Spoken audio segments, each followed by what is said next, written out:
We have seen Shadur Sanders take second-team reps before, but today, interestingly, at least during one move-the-ball period, it was really one of the first move-the-ball periods that we've seen, the Browns actually had Shadur Sanders go ahead of Dillon Gabriel. Yeah, I think so. I think he's earned it, and I think we've all seen that. He's done a really, really nice job with all of the things that the Browns have given him to do so far. Big news out of Cleveland. Things have taken quite a turn. Mary Kay Cabot, who used to be one of Shadur Sanders' biggest critics, is now giving him credit where it's due. She recently shared that Shedeur has officially moved up to take first-team reps at training camp, ahead of Dillon. According to Cabot, Shedeur didn't just land the spot, he genuinely earned it, showing real improvement and skill. This is a big shift in how Shedeur is being talked about, and it really speaks to his hard work and focus. Cabot now says he's no longer just a rookie backup, he's a real contender for the starting QB job. Head coach Kevin Stefanski has reportedly approved Shedeur for those first-team reps, which are expected to start next month. It's a big step forward, and a clear sign that Shedeur is ready to compete at the top level. As we get closer to the season,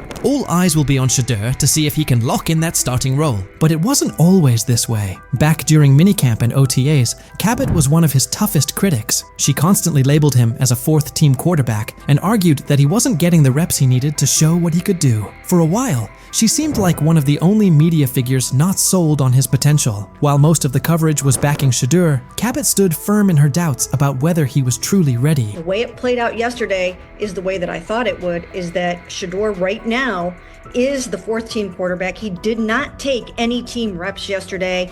Sometimes there's misinformation that comes out of an OTA like that, but he just did not take any team reps. And not just that he wasn't the second guy or the first guy, he didn't take any 11-on-11s yesterday. At one point, Mary Kay Cabot even claimed that Cleveland wasn't setting up Shadur Sanders to compete for the starting role. In her view, Shedeur wasn't in line to start any preseason games, at least not yet. While he was holding it down with the fourth-team offense, Cabot highlighted that he wasn't being prepped the same way as Dillon Gabriel or the more experienced Kenny Pickett. According to her, the coaching staff hadn't given Shedeur the go-ahead to practice with the first-team unit, leaving a lot of people wondering what his actual role on the team would be. At that stage, it was obvious Shedeur still had a lot to prove. When Cabot was pushing the idea that Shedeur was stuck as the fourth-string QB, plenty of people pushed back, and Kimberly A wasn't having it. When she was asked whether Shedeur had been buried on the depth chart, she didn't hesitate. Kimberly shut the notion down completely. She said flat out that there was no way you could seriously put him in that spot. Anyone who thought Shedeur was being overlooked, she said, was just getting it wrong. According to Kimberly, it wasn't just unlikely, it was straight up inaccurate to say he wasn't being noticed. His skill, presence, and the way he played made it impossible to ignore him. He's as old as Harry, and you're sending him out there against these guys. I don't like anything about it. Extension because it hurts the team every way you look at it. And then finally, Kmart. If I said Cleveland, are they making a mistake burying Shadur Sanders on their depth chart? Greeny, I don't think he's buried at all. I think it's so premature to even frame it like this. I understand the interest given the fact that there are 4 quarterbacks there, but to say a disservice is being done to Shedeur, I think is a bit. Mary Kay Cabot didn't just stop at calling Shedeur a fourth-string quarterback. She kept doubling down. She even floated the idea that Deshaun Watson could return and take the first-team reps instead of Shedeur. Her comments came across like she was trying to downplay any momentum Shedeur was building, insisting that Watson would likely have the better shot at running the offense. It started to feel like she was more focused on finding ways to discredit Shedeur than acknowledging his progress. Even with his clear potential and steady improvement, Cabot kept pushing a narrative that seemed more about keeping him out of the spotlight than giving him a fair shot.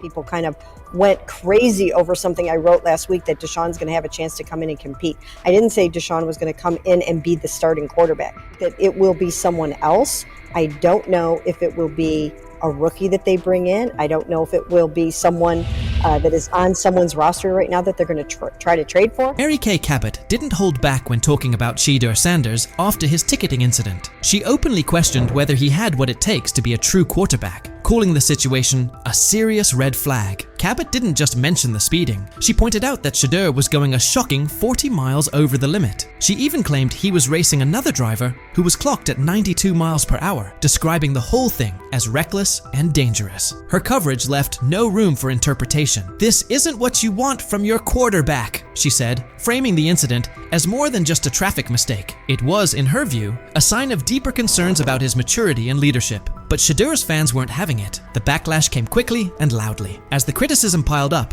Cabot eventually shut off her comments, clearly seeing that the narrative she'd been pushing was falling apart. She started to realize that sticking to her stance would only hurt her credibility, especially with Shedeur continuing to prove himself. Recognizing that it's okay to change course when the facts do, Cabot finally gave Shedeur his due. She acknowledged his obvious talent and the progress he's made, fully backing him now as a key part of the Browns' quarterback picture. After everything, she had to face the reality. Shadur Sanders was the real deal. She admitted he had pulled ahead of Gabriel on the depth chart and was now getting first-team reps. The work Shedeur had put in, the strides he made, and the undeniable skill he showed on the field couldn't be ignored anymore. Cabot came to terms with what had become crystal clear. Shedeur was a serious contender for the starting quarterback job. His moment had arrived. Seen Shadur Sanders take second-team reps before, but today, interestingly, at least during one move-the-ball period, it was really one of the first move-the-ball periods that we've seen, the Browns actually had Shadur Sanders go ahead of Gabriel. Yeah, I think so. I think he's earned it,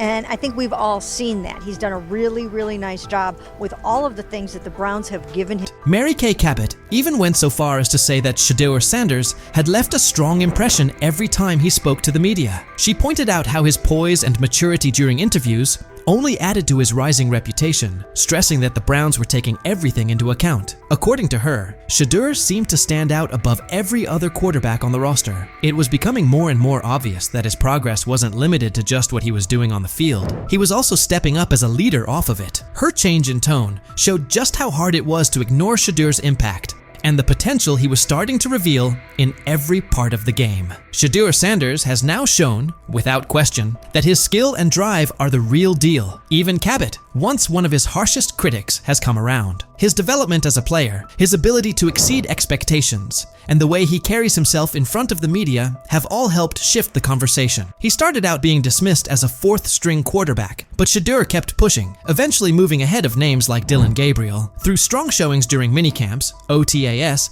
and the lead up to the season, he's proven he's ready for the spotlight. And it's not just Mary Kay who's flipped her stance. A lot of people who once doubted him are now among his loudest supporters, giving him credit for the growth he's shown and the potential he brings to the team. Shedeur's rise has been all about resilience. He's turned criticism into motivation, and that dedication has earned him respect. His progress isn't just about football, it's also about the leadership and maturity he's displayed along the way. As Shedeur keeps growing, it's clear he's not just another rookie, he's on track to become a breakout star. What do you think? Has Shedeur truly earned his spot as a starting QB contender, or is there still more work to do? Was Mary Kay right to change her opinion, or should she have stuck with her original take? What do you think was the turning point that flipped the script for Shedeur? And do you believe this support he's getting will keep building as the season goes on?